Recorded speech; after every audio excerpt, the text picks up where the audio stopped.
বাচ্চাটা রাখা আছে, আমি অ্যাড্রেস দেই, আমি দেখে আসছি, আপনারাও দেখে আসেন। 6 ফিটের একটা মানুষ এইদিকে দাঁড়াবে, আরেকটা ওইদিকে দাঁড়াবে, একজন আরেকজনকে দেখবে না এই মাথার উপর।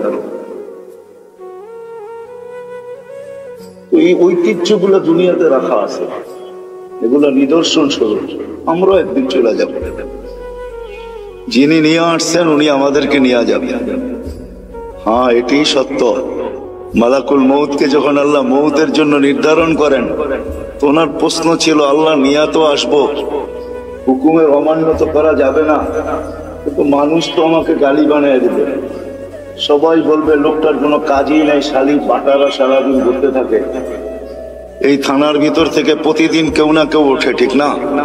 তো আমরা তো বলবো লোকটার কোনো কাজই নাই, খালি বাটারা থানার ভিতরেই ঘুরে, যাকে মনে চায় তাকে উঠায় নিয়ে যায়। তো তার এই প্রশ্নের উত্তরে আল্লাহ বলছিলেন, সাআজআলু লিল মাউতি সাবাবা, আমি মৃত্যুর কারণ বানায় দিব। ইয়াযকুরুস সাবাব ওয়া ইয়ানসা, মানুষ কারণ নিয়ে আলোচনা করবে, তোমার নাম কেউ ভুলে নিবে না। এটাই সত্য। সময়ের আগে কেউ মরে না, আর কারণ ছাড়াও কেউ মরে না। যদি তাই হইতো তাহলে সান্ত্বনার মেশিন, লাইফ সাপোর্ট, এটা যাবে তো যাবে কোথায়? উচিত তো ছিল লাইফ সাপোর্টে দেখতে দেরি, তার লাইফ সুরক্ষিত হওয়া দেরি হতো না, ঠিক না? কি বলেন? লাইফ সাপোর্টে যে যায় সেও ভাবে হয়তো ফিরবো না, যারা দেয় তারাও ভাবে হয়তো ফিরবো না, ডাক্তাররাও ভাবে মনে হয় আর বাঁচাইতে পারবো না, কেননা লাইফ সাপোর্টে চলে আসছে, ঠিক না? কিন্তু নাম তো লাইফ সাপোর্ট, ঠিক না? শব্দটা যদিও ইংরেজি, কিন্তু বাংলা করলে কি দাঁড়াবে? জীবনকে সুরক্ষিত করে, এটাই তো, জীবনকে বাঁচায় দেয়। আসলে তা না, কারণ ছাড়া কেউ যায় না, সময়ের আগেও কেউ যায় না। বিদায় শূন্য হবে একদিন, এটাই সত্য। আপনার আমি মানি আর না মানি, আর একদিন আসবে, এটা কিছুই থাকবে না, যেটাকে কিয়ামত বলে। হাদিসের দ্বারা আল্লাহ আমাদেরকে বুঝাইছেন। আল্লাহ রসুল আমাদেরকে বাধ্য করে না, আমাদেরকে বুঝায়। বাধ্য আল্লাহ করতে পারে, এই জন্য আল্লাহ আমাদের সামনে লজিক রাখছেন, যুক্তি রাখছেন। তো উনজুরিলাস সামাই ওয়া ইরতিফাইহা, আকাশ দেখ, উচ্চতা দেখ। তারাউনাহু বিগাইরি আমাদ, কোথাও তুমি খুঁটি পাবে না। দুনিয়ার সবচেয়ে পাওয়ারফুল দূরবীন হলো হুবল, সে সারা দুনিয়া ছাট মাইরা দেখছে, কোথাও কোনো খুঁটি নাই। বিদায় আজ পর্যন্ত নাসার হুবল এই তথ্য দেয় নাই যে আমরা কোথাও খুঁটি পাইছি, খুঁটি দিয়ে আকাশ দাঁড়ায় আছে। আল্লাহ বলছে কোথাও খুঁটি নাই। একটা না সাবা সামাওয়াতুন তিবাকা, একের পর এক 7টা, প্রত্যেকটা এক সমান বড় না। যদি বিশাল স্টেডিয়ামের ভিতরে একটা মার্বেল রাখা হয়, তাইলে স্টেডিয়ামের তুলনায় মার্বেলটা যতটুকু ছোট, প্রথম আকাশটা দ্বিতীয়টার সামনে এতটুকু ছোট, দ্বিতীয়টা তৃতীয়র সামনে এতটুকু ছোট, প্রত্যেকটা তার পরেরটার সামনে এতটুকু ছোট। আল্লাহ বলে 7টা দাঁড় করায় রাখছি, যদি 7টাকে বাধ্য করতে পারি দাঁড়ানোর উপরে, তুমি আর কে? 3.5 একটা মানুষ, তোমাকে বাধ্য করা কোনো ব্যাপার না। কি ব্যাপার? আল্লাহ বলে যদি আকাশ দিয়া বুঝে না আসে, কেননা কারো আকাশ দিয়া বুঝে আসার কথাও না, কেননা বিজ্ঞান আজকে আকাশের নিচে ঘুরতে ঘুরতে সেই হারায় গেছে। বিদায় সে কোনো তথ্য তেমন দিতে পারে নাই, কিন্তু এই জন্য আল্লাহ আমাদেরকে একটু নিচে নিয়ে আসছেন। বলছে উনজুরিলা শামসি ওয়া শুআইহা, সূর্য দেখো আর কিরণ দেখো, তোমাদের দুনিয়ার থেকে 13 লক্ষ গুণ বড়। আমাদের দুনিয়াটা নক্ষত্র না, গ্রহ, এটা নক্ষত্র 13 লক্ষ গুণ বড়। আল্লাহ বলে এটাকে যদি 365 দিনে 365 কক্ষপথে আমি বাধ্য করতে পারি, যার চলার ঘন্টা পার ঘন্টায় 6 লক্ষ কিলোমিটার বেগে দৌড়াইতেছে, একে যদি আমি বাধ্য করতে পারি, তো তোমাকে বাধ্য করা কোনো ব্যাপার না। তো আল্লাহ বলে এটাও যদি বুঝে না আসে, তো উনজুরিলাল বিহারি ওয়া আমওয়াজিহা, সমুদ্র দেখার তরঙ্গমালা গুলা দেখ। সমুদ্রকে আমি বাধ্য করছি। পদ্মা, মেঘনা, যমুনা ভাঙ্গে আমি মানি, কিন্তু আজ পর্যন্ত বঙ্গোপসাগর ভাঙছে এরকম খবর, বঙ্গোপসাগরে ভাঙ্গন শুরু হয়েছে এরকম কোনো খবর মনে হয় বাংলাদেশের কোনো নিউজ পেপারে আসে না, ঠিক না? অথচ পদ্মা ভাঙ্গে, মেঘনা ভাঙ্গে, যমুনা ভাঙ্গে, কিন্তু যতগুলা ঢেউ প্রতিদিন আশ্রয় পড়ে আমাদের কুলে, আজ পর্যন্ত পদ্মা মেঘনা এরকম একটা ঢেউয়েরও অস্তিত্ব দিতে পারে। আল্লাহ বলে ওকে বাধ্য করছি, এই জন্য তোমাকেও বাধ্য করা কোনো ব্যাপার না। আল্লাহ বলে এটাও যদি বুঝে না আসে তো উনজুরিলাল জিবালি ওয়া ইস্তিকরারিহা, পাহাড় দেখো আর দৃঢ়তা দেখো, ওটাকেও আমি বাধ্য করছি, তোমাকে বাধ্য করা কোনো ব্যাপার না। হইতে পারি আমি হাট্টা গাট্টা, হইতে পারি আমি যৌবনে বড়া যুবক, তাতে কি আসে যায়? আল্লাহর উপমা বা লজিক দেখেন না। আল্লাহ বলে তোমাকেও আমি বাধ্য করতে পারি, এটা কোনো ব্যাপার না। আল্লাহ বলে এটাও যদি বুঝে না আসে তো উনজুরিলাল আরদি ওয়া ইত্তিসাইহা, জমিনটাকে পানির ভিতরে আল্লাহ বিছাইছেন, যখন বিছাইছিলেন তখন এটা হেলতে ছিল, কামা ইয়ালাতিল আরদ, জমিন হেলতে ছিল। আল্লাহ বলে ফাজআলনাল জিবালা ফিহা আওতাদা, আমি পাহাড়কে প্যারাক বানায় গেড়া গেছি, ফাস্তাকাররাতিল আরদ, জমিন স্থির হয়ে গেছে পানির ভিতরে। এটা দেখা ফেরেশতাদের চক্ষু কপালে উঠছিল। ওই প্রশ্নের দিকে আমি যাইতে চাই না। ফেরেশতা আল্লাহকে জিজ্ঞাসা করছিলেন, হাল খালাকতা আশাদ্দু খালকাম মিনাল জিবাল, আল্লাহ পাহাড়ের চেয়ে শক্তিশালী কিছু আপনি তৈরি করছেন? আল্লাহ বলছে লোহা, যে পাহাড়কে কাইটা ঢের বানায় দেয়, বলছে এর চেয়ে শক্তিশালী?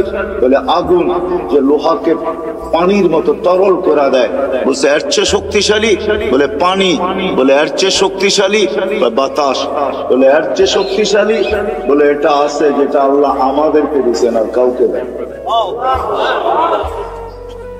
আমাদেরকে দিচ্ছেন ওটা আর কাউকে দেন।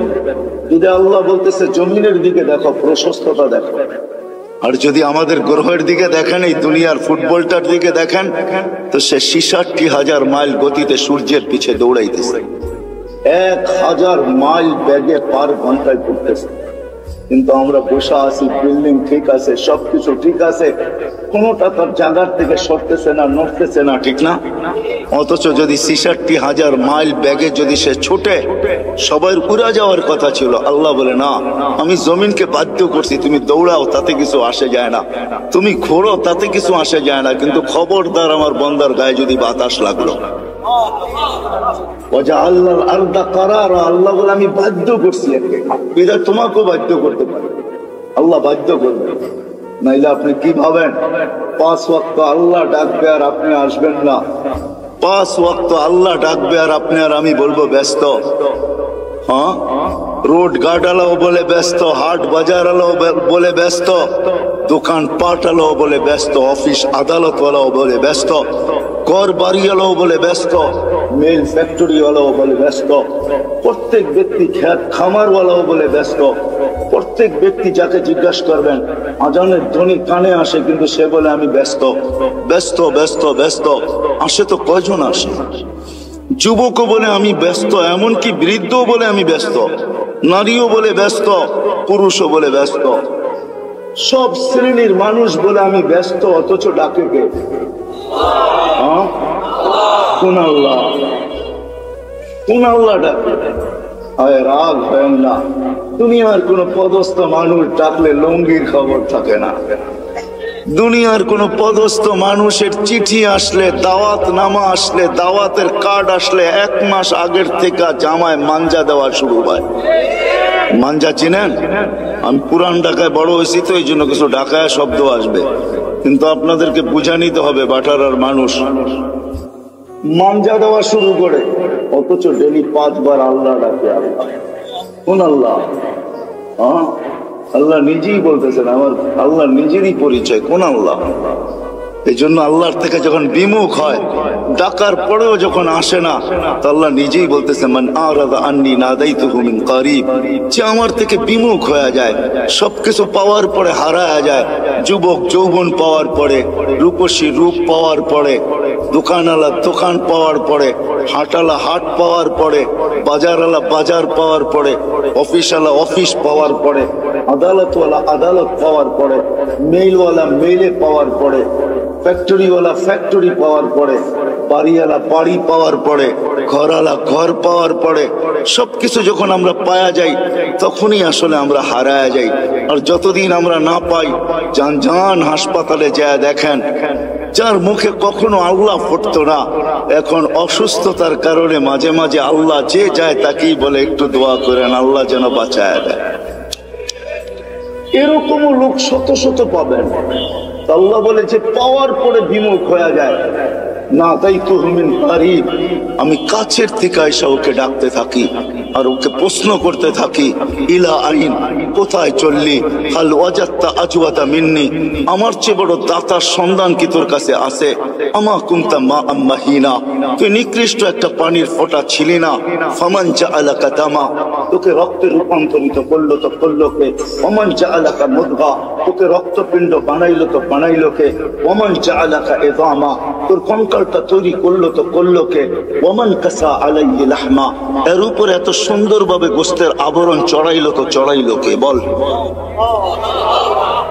আল্লাহ প্রশ্ন করে বল, আমা কুনতা সাগীরা, তুই কি ছোট্ট ছিলি না, আমা কুনতা যায়ীফা, তুই কি দুর্বল ছিলি না, আমা কুনতা জাহিলা, তুই কি অজ্ঞ ছিলি না, আমা কুনতা মিসকিনা, তুই কি অসহায় আর নিঃস্বয় ছিলি না। আজকে সবকিছু পাওয়ার পরে বিদ্যানকেও দেখবেন বিদ্যার পাপ নিয়ে চলে, সবাই পাবে চলে আসছে। পাপ বোঝেন তো, অন্য শব্দটা বললাম না, হয়তো আপনাদের দিলেও লেগে যেতে পারে, এই জন্য শব্দ পরিবর্তন করে বললাম। সবাই বাপ নিয়ে চলে, বিদ্যাঙ্ক দেখবেন বিদ্যার বাপ নিয়ে চলে, পদালকে দেখবেন পদের বাপ নিয়ে চলে। তো আল্লাহ জিজ্ঞাসা করে, তুই অজ্ঞ ছিলি না, তুই নিশ্চয় ছিলি না? আল্লাহ চিত্র তুলে ধরেন,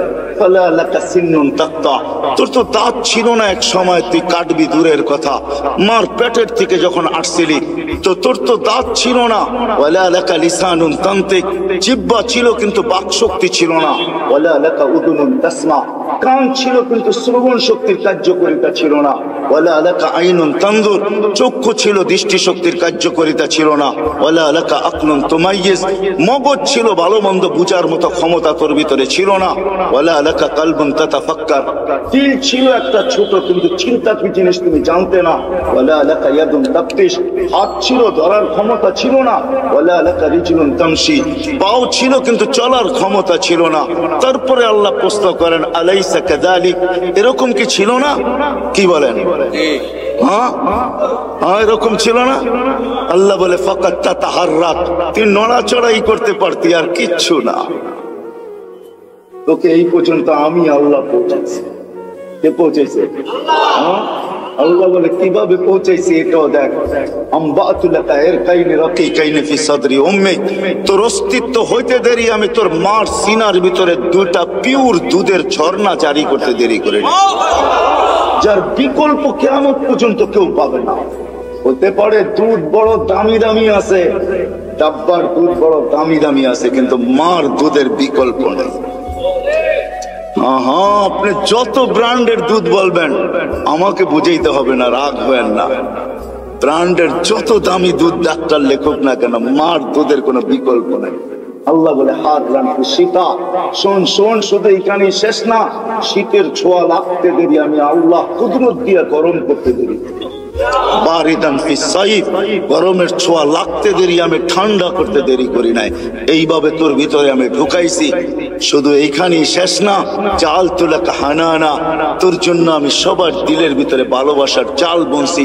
নাইলে তুই যে কষ্ট দিছিস মাকে, মা তো উচিত ছিল তোকে নিক্ষেপ করা, বাহির হইতে দেরি ফুটবলের মতো নিক্ষেপ করা দেরি হতো না, কেননা মা যে কষ্টকে সহ্য করছেন। কোরআন বলতেছে ওয়াহনিন আলা ওয়াহনিন, এমন কষ্ট স্তূপের একটার উপরে একটা পাহাড় বানায় দিছেন কষ্টের, তারপর ওই কষ্ট বুকে ধারণ করছেন আর মুস্কি মুস্কি হাঁটছেন। সবাইকে যদি জিজ্ঞাসা করে হাসো কেন এত কষ্ট, বলে শুধু চেহারা দেখতে দাও, কষ্ট বলতে দেরি হবে না। ইমাম গাজালি লেখছেন, যদি যান্ত্রিক রূপ দেওয়া যেত মার কষ্টকে, কসম খোদা, টেকনোলজির যুগে যদি কোনো মা বাচ্চাকে যখন পেটে রাখে ওটাকে যদি টেকনোলজির মাধ্যমে কোনো রূপ দেওয়া যেত আর নিক্ষেপ করা যেত কোনো কঠিন পাথরের পাহাড়ে, তো ইমাম গাজালি লেখেন লান শাক্কাল জিবাল, পাহাড় টুকরা টুকরা হয়ে যেত। আল্লাহ বলে আমি ভালোবাসার তুফান চালাইছি তোর মার দিলের ভিতরে, যার কারণে ভালোবাসার তুফান আর বন্যার কারণে তোর মা সবকিছু সহ্য করছেন, কিন্তু তোকে কিছু হইতে দেন নাই। বলে ভালোবাসার মাত্রা কতটুকু ছিল? বলে ফালা ইয়ানাম হাত্তা তানাম, তুই না খাইলে আমি খাইতেও দেই নাই। ফালা ইয়ানাম হাত্তা তানাম, তুই না ঘুমাইলে মা বাবাকে আমি ঘুমাইতেও দেই নাই। কিন্তু তুই তো ছিলি অসহায়, তুই এটাকে কাজে লাগাবি কি করে? এই ভালোবাসার সমুদ্রে মাঝে মাঝে তুফান উঠাবি কি করে? এই জন্য তুই আসতে দেরি, আমি তোকে কান্না শিখাইতে দেরি করি নাই। ওটা কান্না ছিল না, ওটা জাদুর বাঁশি ছিল, জাদুর বাঁশি। এটা হেমেলিনের বাঁশি ছিল, এটার ভিতরে জাদু ভরা ছিল। এই জন্যই তো হাদিসের শব্দ ফালাম্মা বাকাইতা সা ইলাইকা জামিয়া, তুই কান্নার সুর তুলতে দেরি, সবাই তোর দিকে দৌড়াইতে দেরি। দাদা যত বড় পীর হোক আর গৌস হোক আর কুতুব হোক, নাতির কান্না যখন কানে যায় না,